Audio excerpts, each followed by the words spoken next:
आप सभी को परमेश्वर पिता यीशु मसीह के मीठे और मधुर नाम में जय मसीह की। जय मसीह की।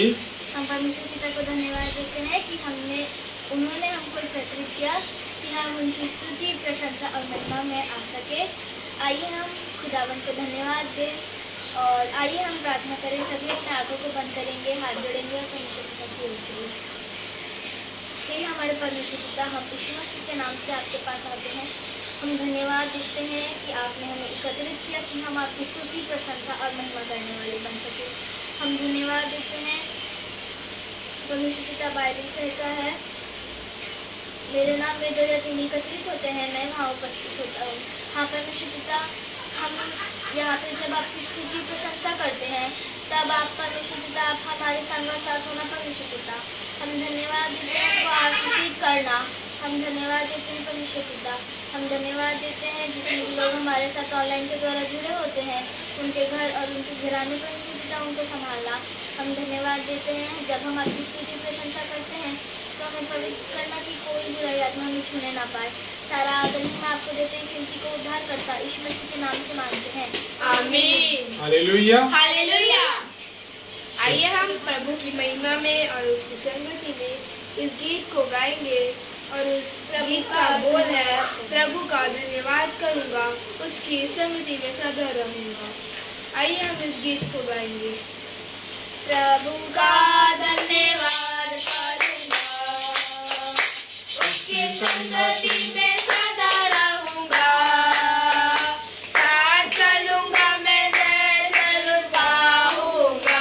साथ चलूंगा मैं, जय जरूर पाऊंगा। प्रभु का धन्यवाद करूंगा, ना देगी मुझे दुनिया कभी कोई सुख और शांति आराम। ना देगी मुझे दुनिया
धन्यवाद करूँगा, उसकी संगति में सदा रहूँगा। साथ चलूँगा मैं, जय जरूर गाऊँगा, साथ चलूँगा मैं, जय जरूर गाऊँगा, प्रभु का धन्यवाद करूँगा। आइए हम प्रभु की महिमा में और उनकी संगति में इस गीत को गाएंगे और इस गीत का बोल है जय जय प्रभु यीशु की, हालेलुया, जय जय प्रभु यीशु की। हमको बचाने आया जगत में, उसकी स्तुति करो। आइए हम इस गीत को गाएं आनंद के साथ। जय जय प्रभु यीशु की, हालेलुया, जय जय प्रभु यीशु की, हालेलुया। हमको बचाने आया जगत में, उसकी स्तुति करो।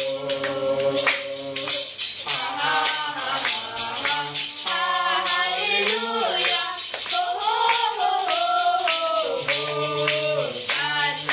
ला ला ला ला ला ला,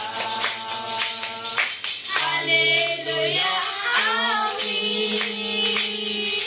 खून की धारा बहती सूली से, जिसमें धुले सब पाप।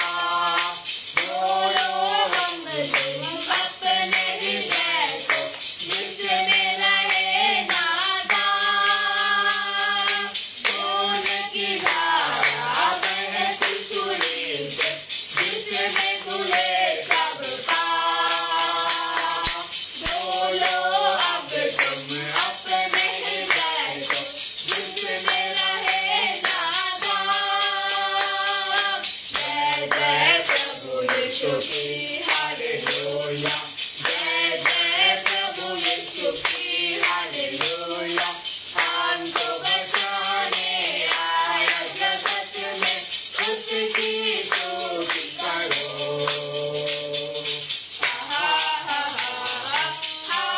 हालेलुया,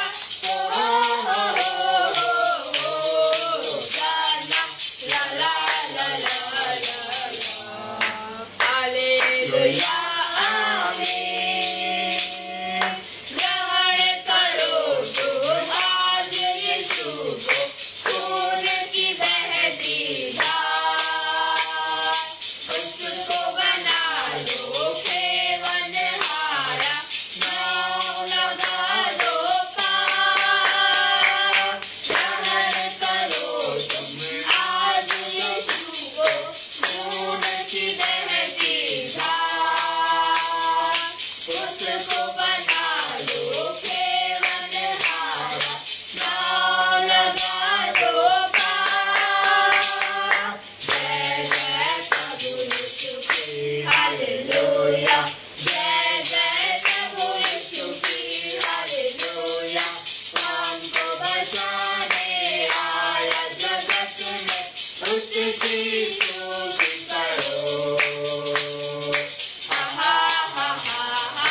प्रार्थना करेंगे और प्रार्थना में गवाही रिकल्पेट करेंगी।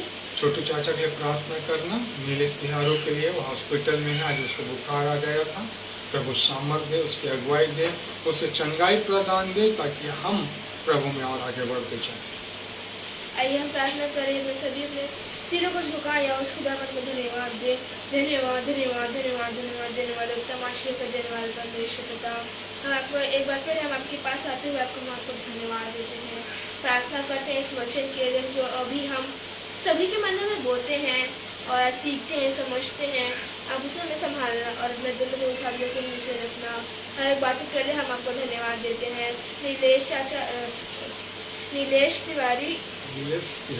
नीलेश तिहारू चाचा के लिए हम प्रार्थना करते हैं कि आप उन्हें सामर्थ्य देना कि वो जल्द से जल्द ठीक होकर परमेश्वर पिता के नाम की गवाही देने वाले हो सके कि प्रभु ने मुझे इतनी बड़ी मुसीबत से बचाया है कि हम इसलिए मैं आप प्रभु को धन्यवाद देने वाला होता हूँ। वो हर एक बातों के लिए हम आपको धन्यवाद देते हैं। हम आपकी महिमा की स्तुति करते हैं परमेश्वर पिता।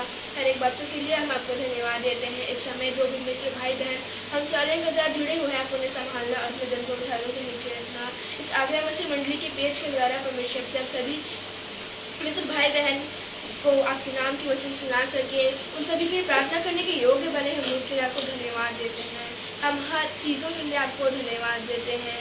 आप हर जो लोग परेशानी में हैं, जो तकलीफ में हैं, जो अभी हज़ारों हॉस्पिटल में जो एडमिट है, आप उनके संग और साथ चला हम उसकी ऐसी प्रार्थना करते हैं परमेश्वर पिता। हम हर एक बातों के लिए आपको धन्यवाद देते हैं, कोटि कोटि धन्यवाद देते हैं। आज के दिन के लिए जो आपने हमें दिखाया सुबह से इस वक्त आपने हमें संभालना कि हम इस पेज के द्वारा आपके वचनों को सभी के साथ बांट सकें। आज जो भी बीज हम वचन के द्वारा अपने मनों में बोते हैं, उस बीज से हम कई गुना फल लाने वाले हो सके, हम उसके लिए आपको धन्यवाद देते हैं। प्रार्थना करते हैं हर एक बातों के लिए, इस विनती को आपके नाम से मांगते हैं, आमीन। आइए हम आगे का समय विनय फिट को देंगे। परमेश्वर पिता का धन्यवाद हो कि उसने पुनः इस आगरा मसीह मंडली के पेज में होकर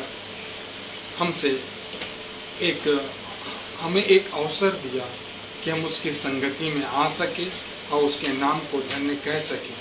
खुदावन महान अनुग्रहकारी है और हम सबके करीब हर पल रहता है, और जितने उसको पुकारते हैं परमेश्वर उन्हें सहज और सरलता से मिलते हैं। परमेश्वर का धन्यवाद देते हैं। आज के मेरे साथ खुदावन के कलाम में मनन के लिए निकाल लेंगे पहला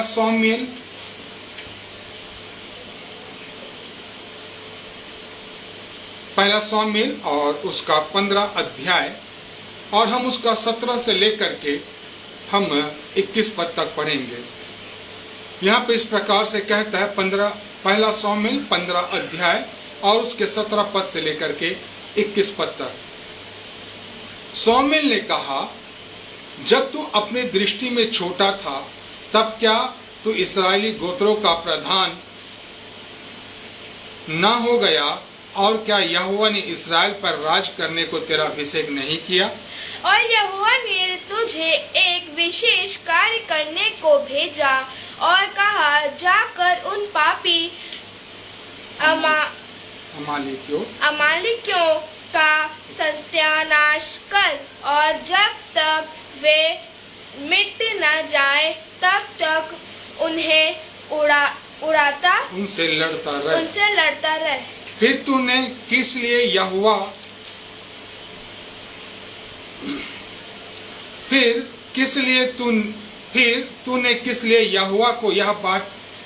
की यह बात टाल कर लूट पर टूट के वह काम किया जो यहोवा की दृष्टि में बुरा है? साउल ने शामूएल से कहा, निसंदेह मैंने यहोवा की बात मानकर जिधर यहोवा ने मुझे भेजा है उधर चला, और अमालेकियों के राजा को ले आया हूँ और अमालेकियों का सत्यानाश किया है। परंतु प्रजा के लोग लूट में से भेड़ बकरियों और गाय बैलों अर्थात नष्ट होने की उत्तम वस्तुओं को गिलगाल में तेरे परमेश्वर यहोवा के लिए बलि चढ़ाने के लिए ले आए हैं। यह परिच्छेद बहुत ही अच्छा परिच्छेद है।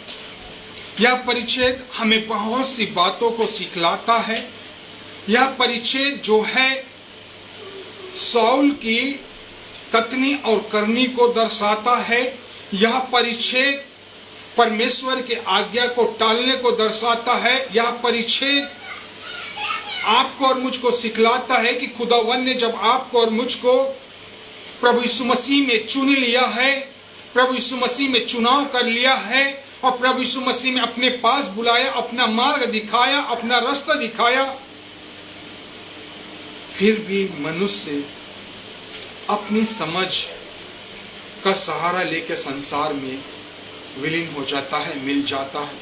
ठीक यहाँ पे भी शाऊल को परमेश्वर ने एक छोटी जाति होने के बावजूद इस्राएलियों का राजा ठहराया और परमेश्वर ने चाहा कि इसके द्वारा मैं इस्राएलियों को मार्गदर्शन कराऊंगा और उसे उस राज्य में पहुंचाऊंगा जो मैंने उनके लिए ठहराया है।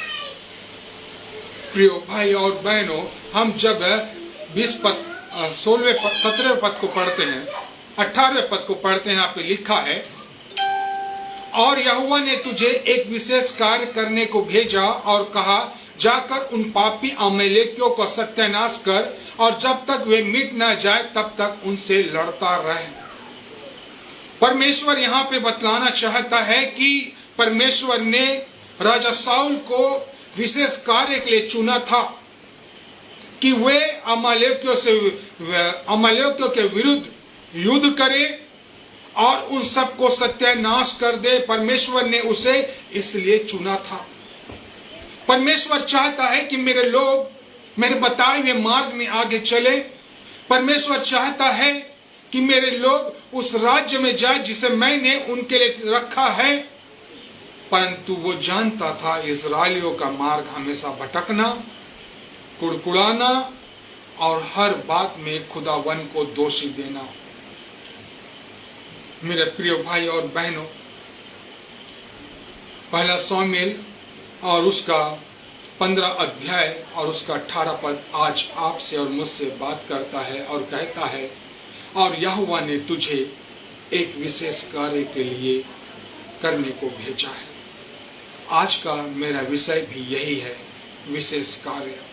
परमेश्वर ने तुझे एक विशेष कार्य करने के लिए भेजा है और वह है कि आप और मैं मिलके परमेश्वर की राज्य की खोज करें। आप और मैं मिलके परमेश्वर के उस यश को, उसके गान को, उसके भजन को, उसके वचन को हर लोगों तक बतलाएं, फैलाएं, ताकि जो पाप के अंधकार में डूबे हैं, जो पाप के दासत्व में डूबे हैं, उन सबको प्रभु यीशु मसीह का मार्ग बतलाएं। और कौन सा मार्ग? मार्ग, सत्य और जीवन सिर्फ प्रभु यीशु मसीह है।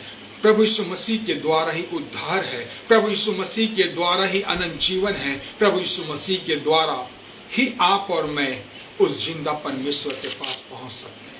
इसलिए परमेश्वर ने आपको और मुझको भी एक विशेष कार्य के लिए चुना है। आइए छोटी छोटी कुछ बातों को देखेंगे कि परमेश्वर आज इस वचन के द्वारा आपसे और मुझसे बातें करता है।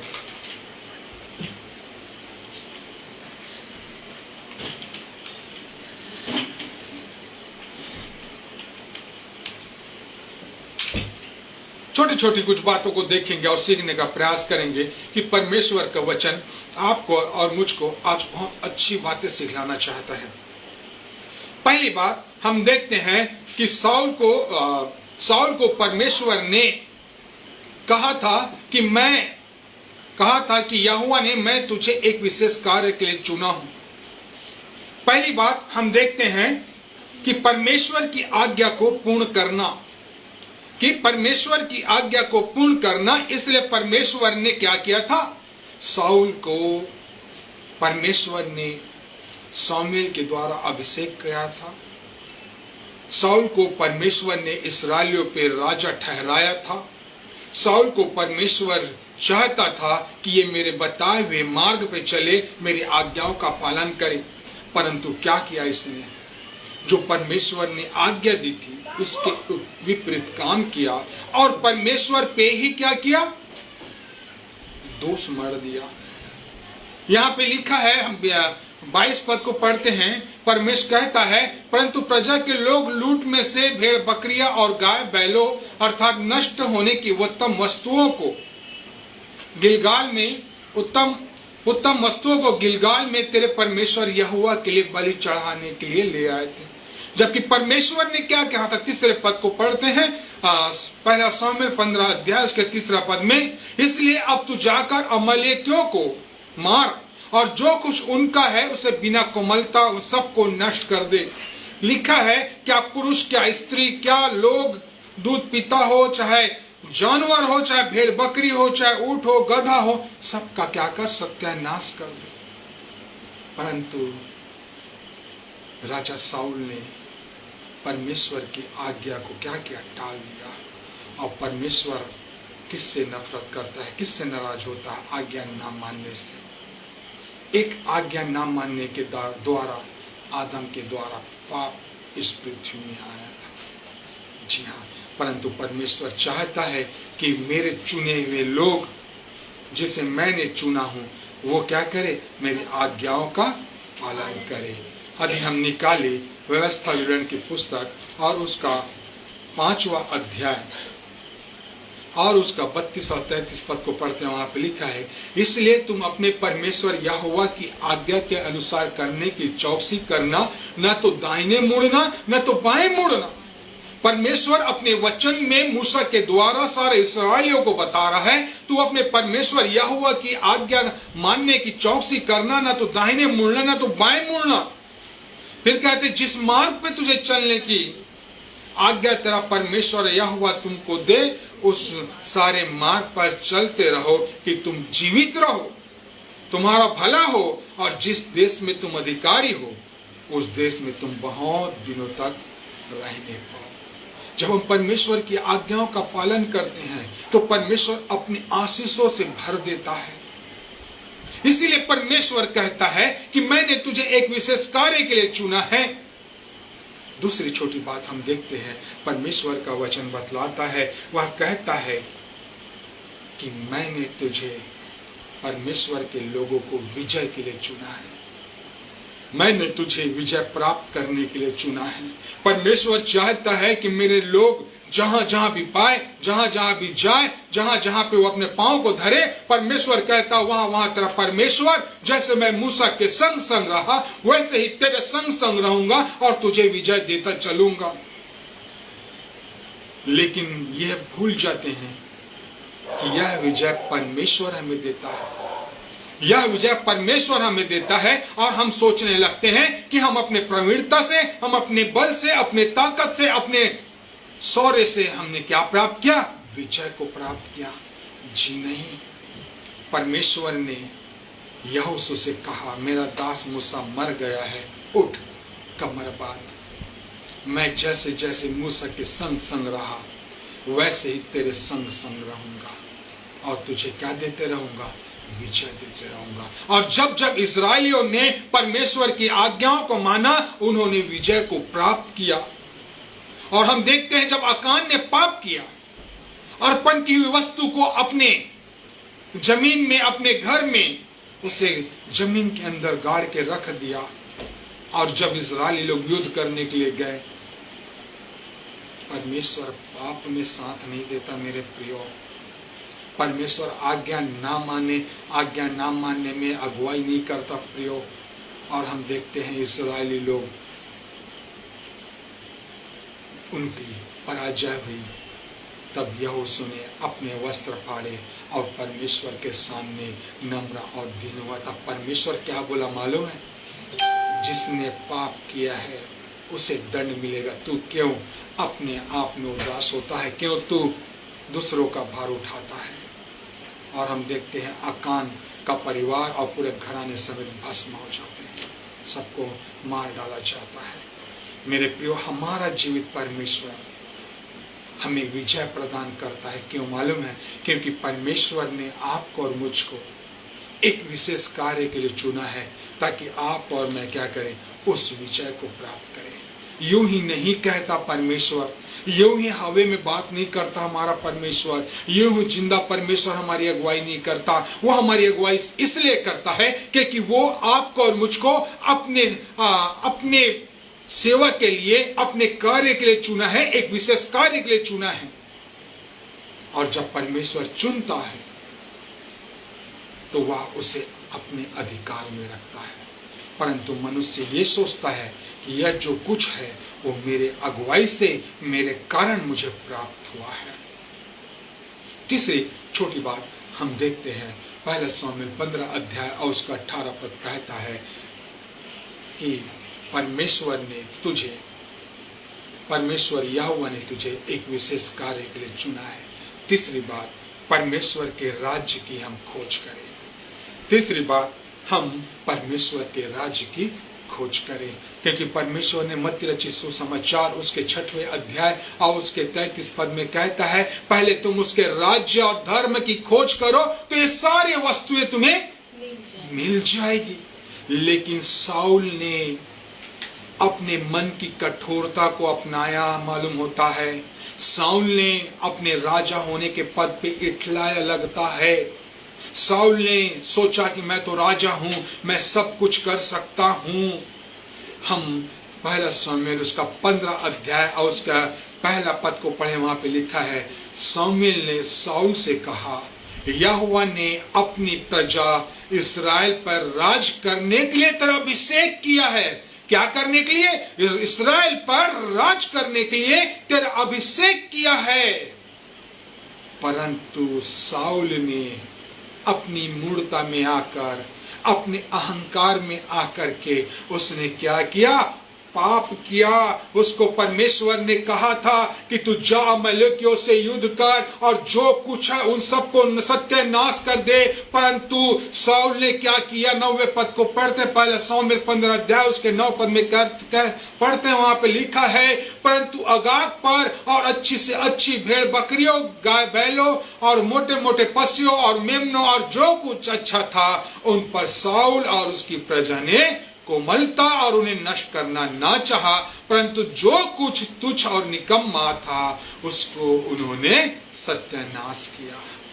परमेश्वर ने क्या कहा कि तू जाके उन सबको सत्यानाश कर, परंतु राजा से लेकर प्रजा सबको सत्यानाश कर। परंतु साउल ने उन सब पर क्या किया? कोमलता दिखाई। और परमेश्वर ने पहले ही आगाह कर दिया था कि तुझे इस्राएल पर राज करने के लिए तेरा अभिषेक किया गया है। इसने सोचा राज करने के लिए यहोवा ने दिया है, तो मैं खुद यहोवा की बातों को दरकिनार करूं और मैं इस्राएल पे राज करूं और अपनी इच्छा और अपने मन मस्तिष्क के अनुसार अपने राज्य का पालन पोषण करो। लेकिन मेरे प्रियो, जिसे परमेश्वर चुनता भी है तो उसे क्या कहता है? मैं इसे राजा बना करके पछताता हूं, कहता है।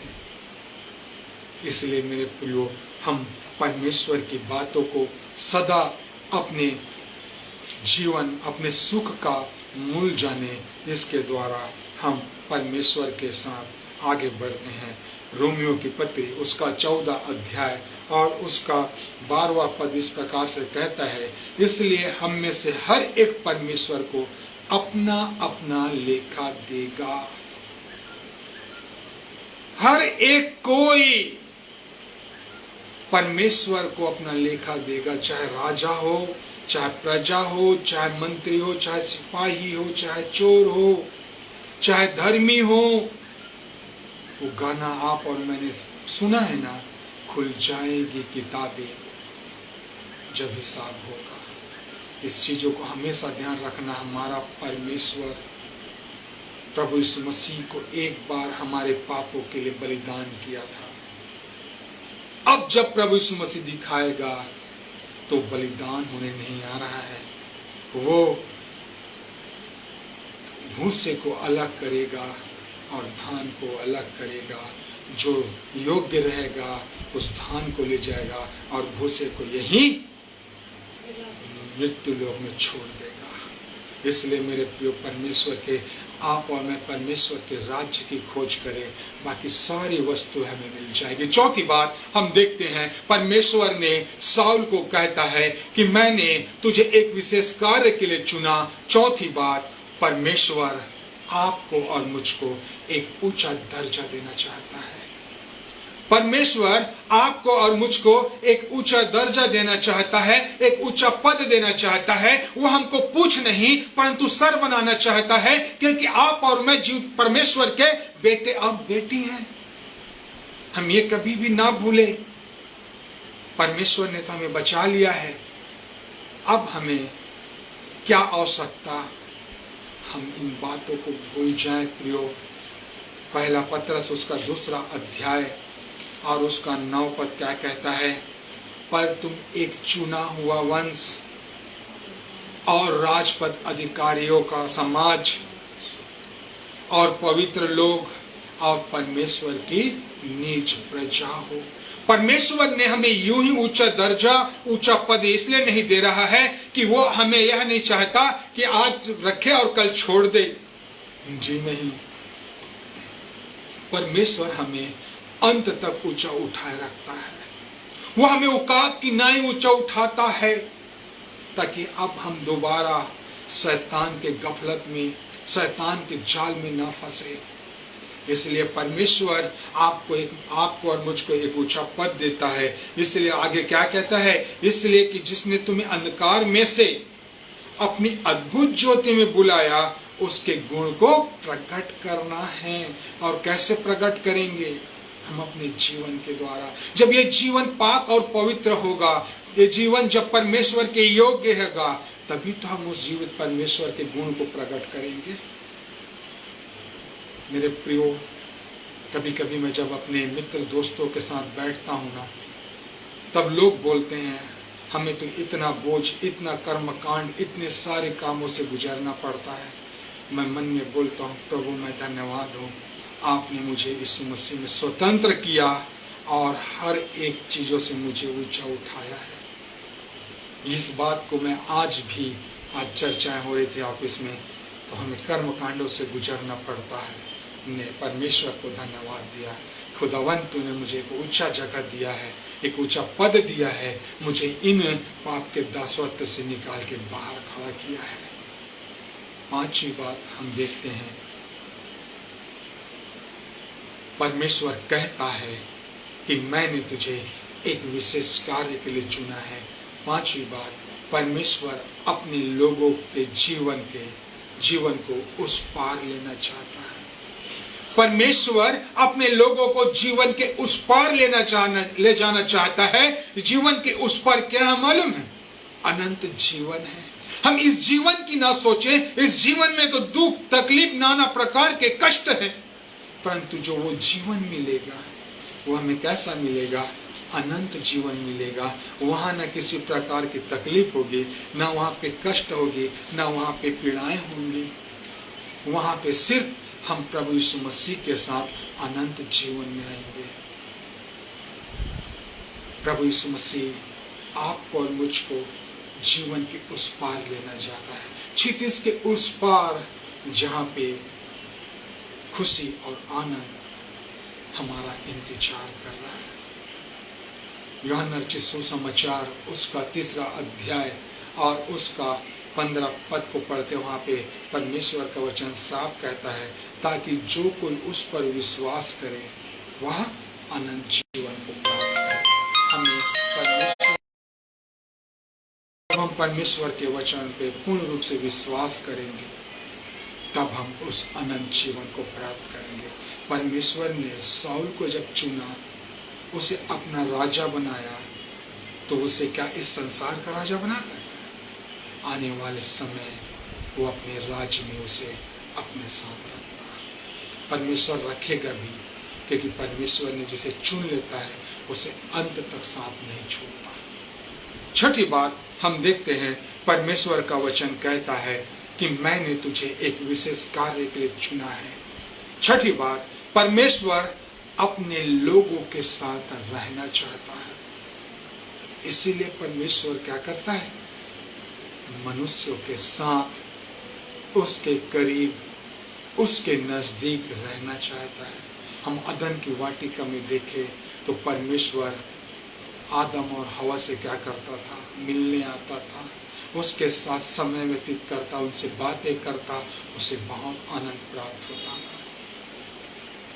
फिर हम देखते हैं कि जब परमेश्वर से नहीं रहा गया तो परमेश्वर ने प्रभु यीशु मसीह में होकर के हमारे साथ 33.5 साल इस धरती पे रहा, उनके साथ चलता रहा, बातें करता रहा, कर्मों को दिखाया और अंत में हमारे गुनाहों को लेकर के उस कलवरी के क्रूस पर बलिदान हो गया। फिर भी परमेश्वर को यही भाया कि उसने अब पवित्र आत्मा में होकर के आपके और मेरे साथ निरंतर रहता है। इसीलिए वचन क्या कहता है? जहाँ 2 या 3 मेरे नाम में एकत्रित होते हैं, इकट्ठा होते हैं, वहां मैं उपस्थित होता हूँ। प्रियो, इसलिए मैं कहता हूँ कि जब भी अवसर मिले परमेश्वर की संगति निरंतर करिए, क्योंकि परमेश्वर की जब हम वचन की संगति, गीतों की संगति करते हैं तो पवित्र आत्मा हमारे सामने परमेश्वर के लिए मेज बिछाता है, परमेश्वर की उपस्थिति को दर्शाता है। इसलिए प्रियो, परमेश्वर आपके हमेशा निरंतर रहना चाहता है। जब इस्राएली मिस्र से निकले थे तब भी परमेश्वर क्या किया मालूम है? दिन में बादल के खंबे के नहीं रहता था और रात में आग के खंबे के नहीं चलता था। परमेश्वर कभी भी हम बच्चों को कभी भी अनाथ और अकेला कभी नहीं छोड़ा, परंतु आप और मैं अवसरवादी के समान उसकी ओर अपने आंखें उठाते हैं और संसार की ओर निकल पड़ते हैं। अंतिम और आखिरी बात हम देखते हैं, पहला शमूएल 15 अध्याय उसका 18 पद कहता है, यहोवा ने तुझे विशेष कार्य के लिए चुना था।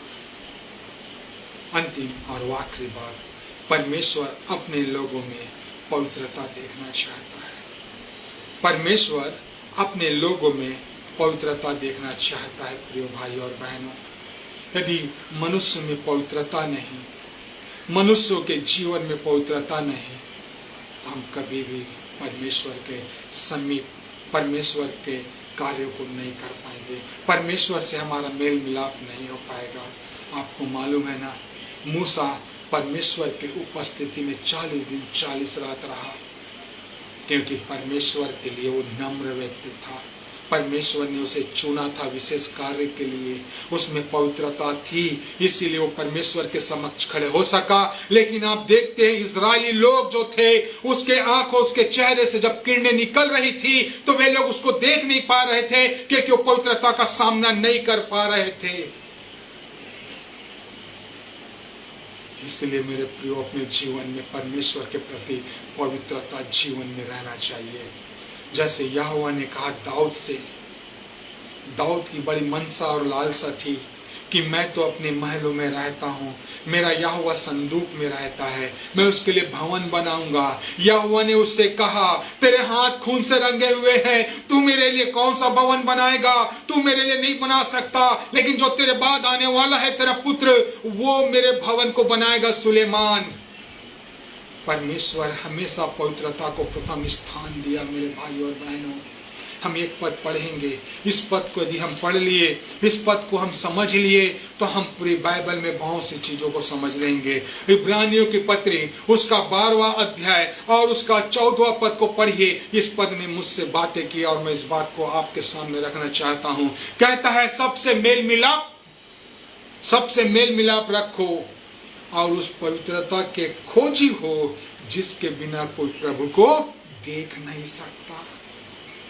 सबसे मेल मिलाप रखो अर्थात नम्र बनो, मेल मिलाप रखो अर्थात अपने अंदर के कटुता को निकाल दो। मेल मिलाप रखो, अपने पड़ोसी से अपने समान प्रेम रखो, जैसे मूसा अपने इजरायली भाइयों के लिए रखता था, चाहे वो बुरा करे तो भी उनके लिए मन्नतें मांगता था। और आगे कहता है, और उस पवित्रता के खोजी हो जिसके बिना कोई परमेश्वर को कदापि ना देख सकेगा। कितनी बड़ी बात कह दिया। कभी तो कह सकता था, कभी में एक आस होता, लेकिन लेखक सच्चाइयों को बयान कर रहा है, पवित्र आत्मा सच्चाइयों को बयान कर रहा है। बिना पवित्रता के कोई भी कदापि यहोवा को नहीं देख सकता। हालेलुया। इसलिए परमेश्वर ने आपको एक विशेष कार्य के लिए चुना है, और अपने चुने जाने को समझो, अपने बुलाए जाने को समझो। शाऊल ने परमेश्वर की आज्ञा को तोड़कर, शाऊल ने परमेश्वर की आज्ञा को भूलकर मनुष्य की रीति में आगे बढ़ा नहीं। मेरे प्रियो, यदि आज आप परमेश्वर की वचन की ओर नहीं मुड़े, यदि आज आप परमेश्वर की ओर नहीं फिरे, तो आप कदापि यहोवा परमेश्वर को नहीं देख सकते। इसलिए अपने बुलाए जाने को तो सोचो। यह पद मुझको बार बार प्रेरित करता है। हम किस लिए बुलाए गए हैं? क्या खाने पीने के लिए? क्या सांसारिकता में विलीन होने के लिए? नहीं मेरे भाइयों, परमेश्वर ने आपको और मुझको अपने विशेष कार्य के लिए चुना है। इसलिए अपने चुनाव को और अपने बुलाए जाने को तो सोचो। परमेश्वर इस वचन के सुने जाने में, देखे जाने में आप सभी को आशीषित करे। मेरा आप सभी से एक निवेदन है। मेरा चाचा का बेटा नीलेश तिहारू, जो परसों के दिन में उसका एक्सीडेंट हो गया है, उसके ब्रेन में चोट आई है, उसका ब्रेन खोल के ऑपरेशन किया गया, ऑपरेशन सही हो गया। अब उसे कुछ दिन के लिए रेस्ट दिया गया है, डॉक्टर ने आईसीयू में रखा है। आज उसे बुखार आ गया था, तो क्यों ना हम एक दूसरे के लिए प्रार्थना करें, हम उस बेटे को उठाएं। परमेश्वर अपनी योजना के अनुसार अपने कार्य को पूरा करता है, तो हम इन सारी दुआओं को परमेश्वर के हाथ में सौंप दें, क्योंकि परमेश्वर को यही भाता है कि उसके बेटे आत्मा और सच्चाई से उसको पुकारे। आइए हम प्रार्थना करें। पिता परमेश्वर, हम प्रभु यीशु मसीह के नाम से आपके पास आते हैं। हम धन्यवाद देते हैं प्रभु जी कि आपने आज इस वचन के द्वारा हमसे बातें किया है। और सच में पिता परमेश्वर, आपने हम सभी भाई बहनों को इसलिए नहीं चुना कि हम इस संसार में डूब जाए, इस संसार की अधीनता को ग्रहण करें, इस संसार के लिए हम अपने आप को न्यौछावर कर दे। नहीं, आपने इसलिए चुना कि हम उसके राज्य और धर्म की खोज करें। हाँ पिता परमेश्वर, आपको धन्यवाद देता हूँ कि आज आपने शाऊल के द्वारा हमसे बातें किया। यदि जीवन में उन ऊंचाइयों को पाना है तो हमें दाऊद के समान कहना है। किसी को तो रथों पर भरोसा, तो किसी पर घोड़ों पर भरोसा, लेकिन मैं अपने सेनाओं के यहोवा के नाम से आगे बढ़ता हूँ। धन्यवाद देता हूँ यीशु, धन्यवाद कि आपने हमें इस संसार के पाप के दासत्व से चुनकर हमें निकाला और अपने अधीनता में रखा। हम आपको धन्यवाद देते हैं। धन्यवाद देता हूँ पिता परमेश्वर कि आपने हमारे भाई नीलेश तिहारू को आपने जीवन दिया है, बचाया है। उसके ब्रेन में जो बहुत चोटें लगी थी, आपने उसे अब डॉक्टरों के माध्यम से उसे छुआ है। आज पिता परमेश्वर उसे बुखार आ गया था। पिता परमेश्वर, सब लोग डर गए, लेकिन सब लोगों का विश्वास आप पे है।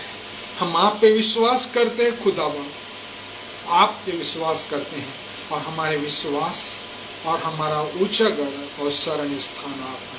हमारे विश्वास को आपने मजबूत किया और हमारी दुआओं को सुना है।